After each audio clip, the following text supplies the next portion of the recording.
Cherry picking and petting goats. It's how kids from the Turbeville Children's Home are getting community support. News 19's Sam Perez takes us on the field trip how they got to experience farm life for free.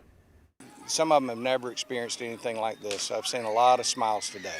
Tim Moore is the executive director of Turbeville Children's Home, which provides safe housing and care for kids who can't live with their parents. He watched as the children he's helping experience farm life. Some kids are inner city kids. They've never had exposure to farm atmosphere.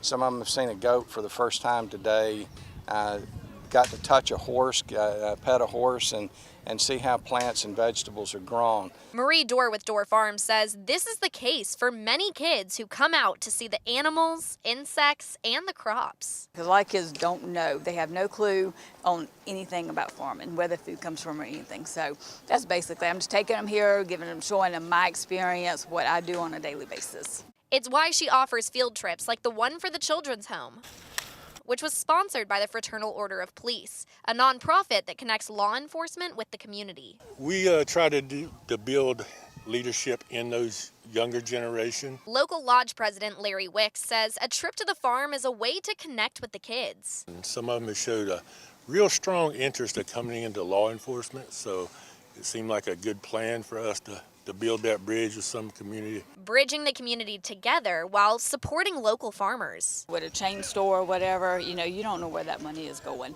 To where if you come out here and support us, buy from us, you're getting good quality food, fresh food, and we pick it straight out the farm, off the field, straight to the store out here, and you're supporting us. For Street Squad Sumter, Sam Perez, News 19 WLTX.